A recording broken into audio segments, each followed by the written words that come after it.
Hola, te saluda el pastor Ricardo Pimentel y como de costumbre vamos a comentar la lección de escuela sabática, el estudio bíblico que nosotros tenemos como iglesia para estudiar la palabra de Dios día a día.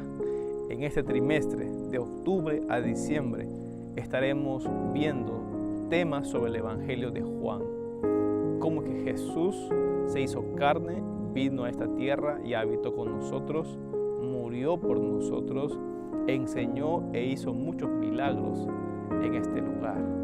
Sean todos bienvenidos a este repaso de la lección de la escuela sabática que estamos comenzando este último trimestre del año.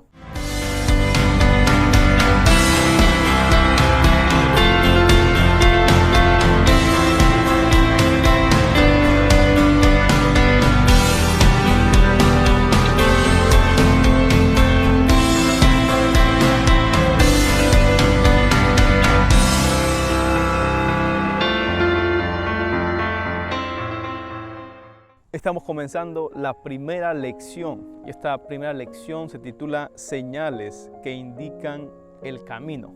Y las señales que Juan va a hablar son los milagros que Jesucristo hizo aquí en esta tierra. Vamos a analizar el capítulo 2 del libro de San Juan y por eso quisiera leer el texto clave para entender el estudio de esta semana. La palabra de Dios en San Juan, capítulo 20, versículos 30 y 31, dice lo siguiente. Dice así: también hizo Jesús muchas otras señales en presencia de sus discípulos, que no están escritas en este libro. Pero estas fueron escritas para que ustedes crean que Jesús es el Cristo, el Hijo de Dios, y para que creyendo tengan vida por medio de Él. Muy bien, pasamos a la primera sección de este estudio y la primera sección tiene que ver con la boda de Caná. La historia bíblica nos relata un momento muy crucial del comienzo del ministerio de Jesús. Jesucristo está en Galilea y Él va a ser invitado a unas bodas. Él asiste junto con sus primeros discípulos y la palabra de Dios va a mencionar que en aquella boda faltó el vino.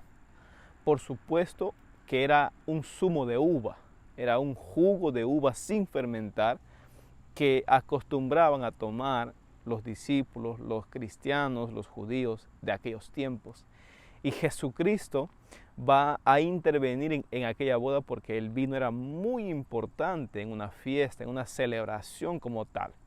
La palabra de Dios relata esta historia y me gustaría leer lo que la Biblia dice en el libro de San Juan, capítulo 2, versículos 6, 7, 8 y 9. Dice la palabra de Dios así: había allí 6 tinajas de piedra para agua, de las que usan los judíos para la purificación. En cada una cabían 2 o 3 cántaros. Jesús les dijo: llenad estas tinajas de agua. Y las llenaron hasta arriba. Después les dijo: sacad ahora un poco y llevadlo al maestresala. Y se lo llevaron. Cuando el maestresala gustó el agua hecha vino, sin saber de dónde era, aunque lo sabían los sirvientes que habían sacado el agua, llamó al novio. El versículo 11 dice: este milagro en Caná de Galilea fue la primera señal que hizo Jesús. Así reveló su gloria y sus discípulos creyeron en él. Como menciona la palabra de Dios, este fue el primer milagro. Cuando habla la palabra de Dios de señal, pues hay una palabra griega para señal, que en griego se llama semeion, que significa señal, que significa un despliegue de la autoridad de Cristo Jesús para hacer algo, un hecho que tiene que ver con poder, con algo poderoso. Ahora, esta señal que Jesús estaba haciendo, la Biblia dice que era para que sus discípulos crean en Él. Tenemos que recordar lo siguiente: Jesús había ido a Galilea, al mar de Galilea, había pasado por allí y había encontrado a Pedro, a Andrés, a Juan, a Jacobo, que eran pescadores, y los había llamado, los había reclutado. Jesús estaba reclutando a sus discípulos y en ese momento Jesucristo ahora quería afirmar en ellos su poder, quería afirmar quién era Él. Porque sus discípulos, si bien es cierto, habían salido, habían dejado ya sus familias para seguir a Jesús, de alguna manera sus discípulos todavía necesitaban más evidencias por querer saber quién era Jesús. Y en estas circunstancias Jesucristo convierte el agua en vino. Era asombroso porque no había. Los sirvientes que estaban ahí miraron que que ellos habían llenado de agua ese lugar. Y cuando estas tinajas fueron llevadas al lugar para ser repartidas, pasaron de ser agua a vino. Y era no cualquier vino, era un vino muy especial, muy rico. Dice la palabra de Dios que era el mejor vino que había. Asimismo, debemos de señalar de que Jesucristo hace este primer milagro en una boda para hacer resaltar el matrimonio, que hoy está siendo muy pisoteado, muy tomado a la ligera, no está siendo respetado. Mucha gente se casa, a los 5 años se divorcian, se vuelven a casar, se divorcian. El diablo está haciendo que el matrimonio sea muy manoseado, no tomado en serio.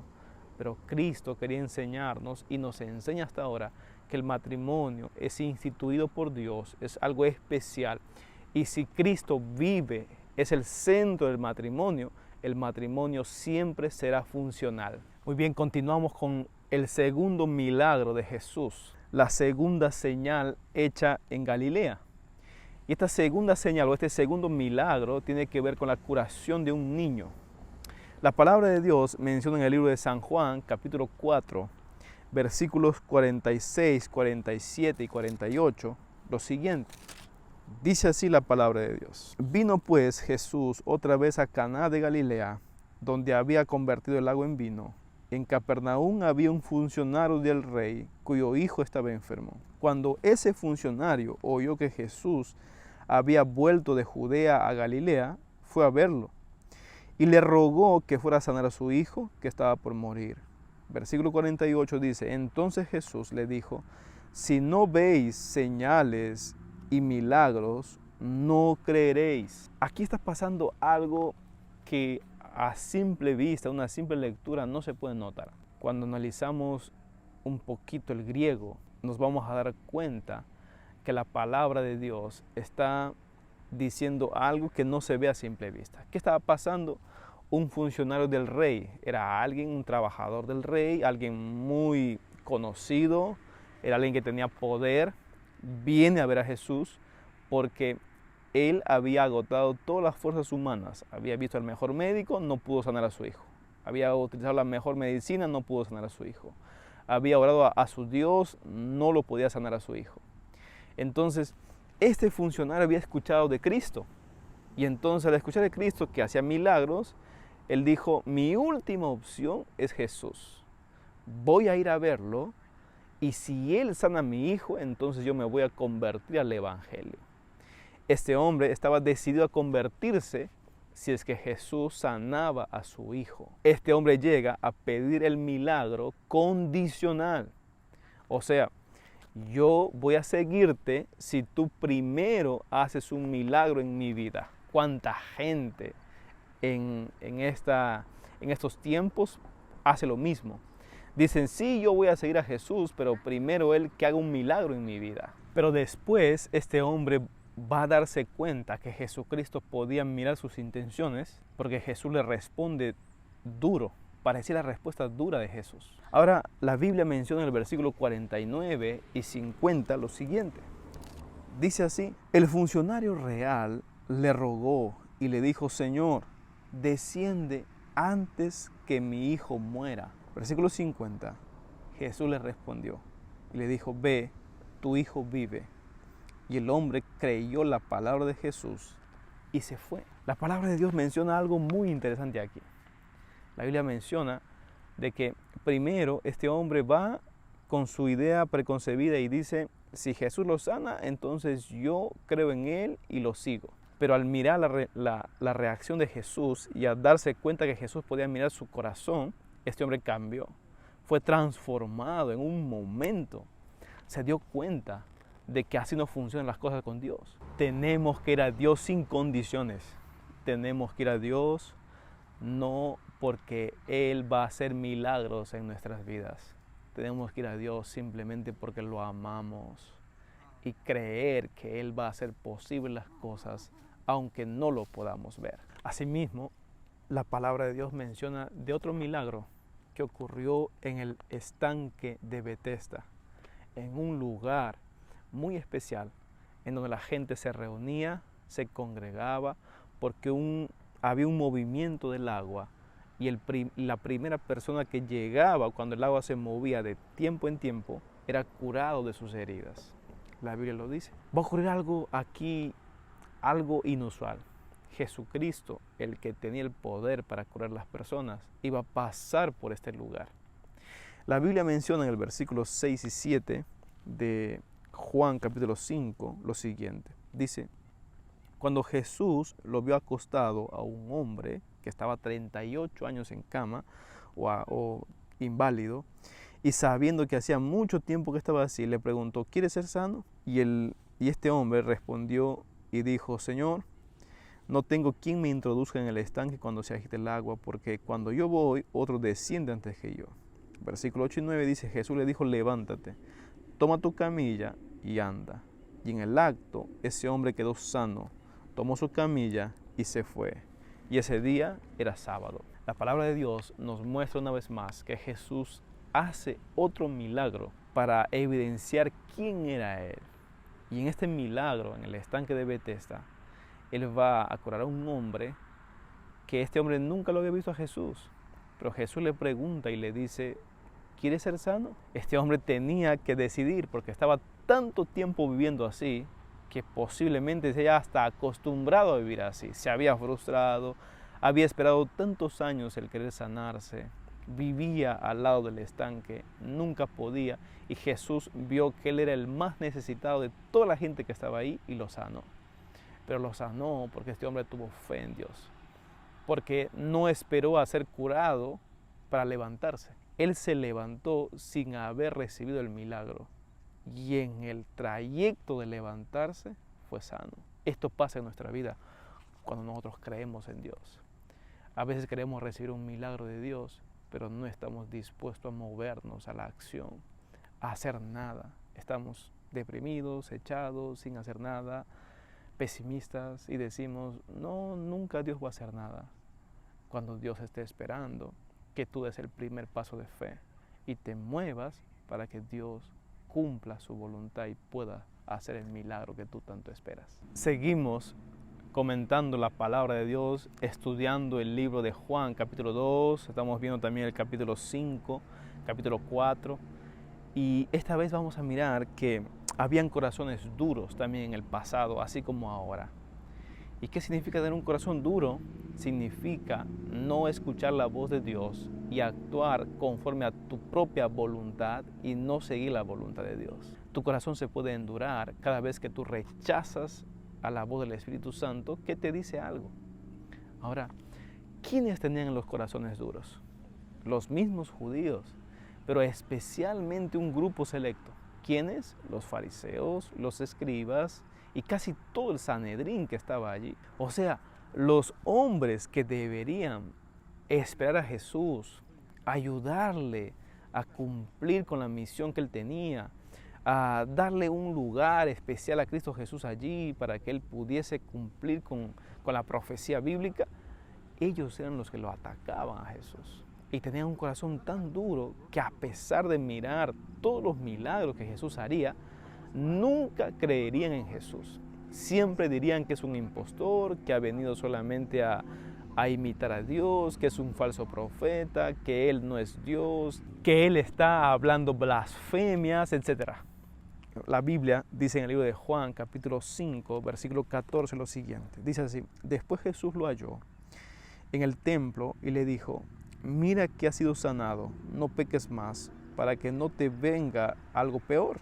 Le está diciendo al hombre que lo sanó en Betesda. Dice la palabra de Dios en el versículo 15: el hombre fue y avisó a los judíos que Jesús era el que lo había sanado.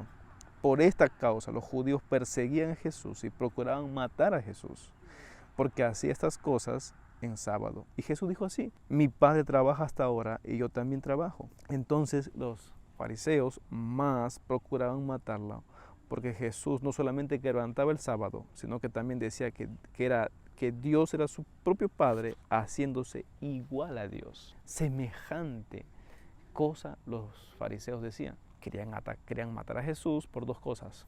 Porque se hace pasar por Dios y porque transgredía el sábado. Cuando en realidad Jesucristo era el creador del sábado. Y Él era igual a Dios porque era uno con su Padre. Y si bien es cierto, era Jesús hombre, pero al mismo tiempo tenía la divinidad de Dios, era igual a su Padre, era Dios mismo con su Padre. Muy bien, pasamos a la quinta sección de este estudio, y la quinta sección tiene que ver con las afirmaciones de Jesús. Jesucristo va a afirmar algo muy importante. Él va a decir que Él trabaja el día sábado al igual que su Padre trabaja sosteniendo el universo. O sea, va a decir algo muy interesante. Va a decir que Él está haciendo un trabajo no de beneficio propio, sino está haciendo un trabajo de servicio a la humanidad para salvarnos. Porque usted se imagina, si Dios no sostuviera la tierra en el día sábado, ¿qué pasaría con todos nosotros? Quedaríamos muertos. La ley de la gravedad, etc. Si Dios no permitiera que respiremos el aire, no permitiera que el sol dé su luz, o si no permitiera que exista gravedad, etc., ¿cómo estaríamos? Hay tres afirmaciones muy importantes que necesitamos recordar en el capítulo 5 de San Juan. Jesucristo dijo tres cosas importantes. Él dijo así: la primera, Él dijo que Él actúa en armonía con su Padre. Y esa armonía tenía que ver con que Jesús tiene poder para resucitar y también tiene poder para juzgar. Es decir, Jesucristo era uno con su Padre. En segundo lugar, hay otra afirmación acerca de Jesús. Él dijo así: San Juan, o Juan el Bautista, perdón, vino a esta tierra para preparar el camino para que cuando yo llegue, pues dé testimonio de mí, para que mi Padre dé testimonio de mí, San Juan prepare el camino y dé testimonio de mí, y asimismo las Escrituras den testimonio de mí. Y en tercer lugar, Jesucristo dijo así, que todos los que lo acusaban, los que lo querían matar, todos ellos que decían ser judíos, que amaban a Moisés y que respetaban a Moisés, a Abraham, etc., Jesús dijo así: ustedes van a ser juzgados por el mismo Moisés. Ustedes dicen que aman a Moisés y respetan a Moisés, pero por las mismas leyes de Moisés que ustedes dicen seguir, sin embargo no lo siguen porque yo estoy hablando lo que Moisés dijo y Moisés habló de mí, dijo Jesús, ustedes van a ser juzgados. ¿Cómo sé que un milagro proviene de Dios? Recordando lo siguiente: todos los milagros son para glorificar el nombre de Dios y no son hechos por fines egoístas. Cuando Jesucristo hizo milagros en la tierra, Él nunca lo hizo por un fin egoísta o para satisfacer sus necesidades o para satisfacer lo que Él creía que estaba bien. No, Jesucristo hizo milagros para sanar a las personas espiritualmente y físicamente. Es decir, para que esa persona pudiese comprender el reino de Dios. Lo mismo puede pasar hoy en día. Quizás tú tanto has orado y has clamado a Dios por un milagro y le dijiste a Dios: Señor, si haces esto, Señor, si obras así, Señor, si tú me salvas de eso, Señor, si tú haces esto. Y le dijiste tantas cosas a Dios y Dios hizo tu milagro y tú te olvidaste de Dios. Ten cuidado con eso, porque puede ser que también estés como los fariseos, que vieron todos los milagros de Dios y nunca se rindieron delante de Él. Los milagros siempre han sido para que las personas puedan sanarse físicamente, puedan dejar atrás algo físico, pero al mismo tiempo puedan sanarse espiritualmente y puedan ir a los pies de Dios. Así que si tú tanto quieres un milagro, Dios no solamente te va a dar algo físico, sino te va a dar algo espiritual. ¿Estás preparado? Depende de ti. Vamos a orar. Padre nuestro que estás en los cielos, te damos gracias por tu palabra. Queremos que tú nos ayudes a seguir estudiando tu palabra, preparando nuestras vidas para el pronto encuentro contigo. bendice a cada familia, a cada persona que esté escuchando este video. Que tu gracia sea con él, sea con ella. En el nombre de Cristo Jesús. Amén. Hemos llegado a la parte final. Si quieres unirte a esta familia linda que estudia la Biblia semana tras semana, pues suscríbete al canal, da like al video y comparte con otras personas. Que Dios te bendiga. Nos vemos la próxima.